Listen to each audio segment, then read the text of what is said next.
Everybody knows International is amazing.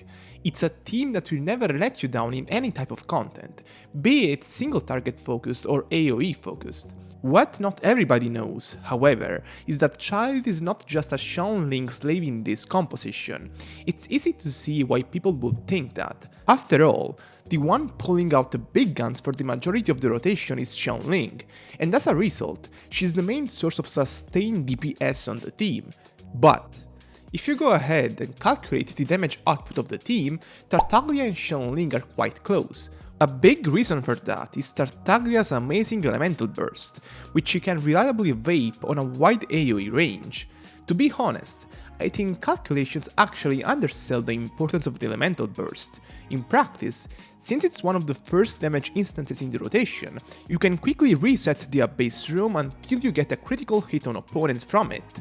This is called crit fishing, and it allows Childe's burst to become a crucial element for all international runs at high level. In fact, most of the time you can manipulate his burst damage output to a big enough extent that he should be able to quickly clear an entire wave, allowing you to distribute your single rotation damage better in multi-wave scenarios. This adds a lot of unpredictability to an otherwise static team, and ultimately it's one of the reasons International is still the main national team. It's hard to understate how valuable Childe is as a whole for this composition. For example, back when Raiden came to the game, there was this belief that her national composition was better than international, because of how it was more comfortable from an energy standpoint, and just theoretically superior from a single target damage standpoint. While these two things are technically still true to this day, Tartaglia's strengths are what make International better in practice, namely his superior front load compared to Raiden, and just considerably better AoE as a whole, thanks to his wide range application. It's not some bombs Childe is beating here either, as other national variants can benefit from the likes of Yelan and Xinqiu, notorious for both their application and damage contribution. So the fact he can be straight up superior compared to them for one of the best Vaporites based composition in the game is a testament to how good and irreplaceable he is. The flip side of Childe's dominance on international compositions is that his kit never seemed to align well with other types of compositions if compared to other Hydro units. The issue is simple. Application is the main strength of his kit, but there aren't many teams that can benefit from it significantly. Xiangling is a very unique case, because she is a pyro unit that can vaporize hits both at a very high frequency and in a wide AoE range, which exactly matches what Childe's application can do.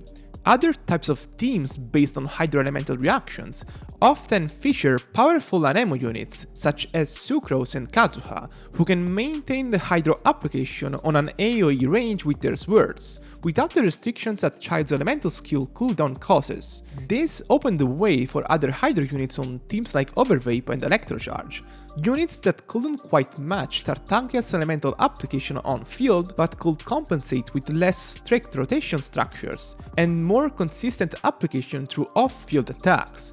Still, it's probably unfair to say Childe is unusable on these types of teams, as they're often compositions so strong that you'll be able to get good results out of them even with suboptimal team structures. The test cases here are Dendro Hyperbloom and Burgeon teams. These are teams that often don't feature Anemo characters, and as a result, they mostly rely on the likes of Yelan and Xinqiu to generate hydro application entirely. A very small flaw these characters have is that their application is very single target focused, making these Dendro teams unexpectedly weaker in wide AoE situations. While Tartaglia certainly is a suboptimal alternative to either Yelan or Xinqiu, he can at least provide some upside for the composition from an AoE standpoint. The plan here is to alternate Nahida and Childe on field.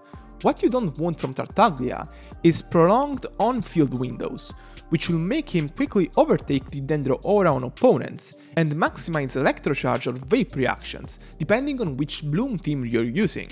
Most of the time, what you'll be needing from Childe is simply a quick spurt of Hydro application AoE to generate Hydro aura on all opponents.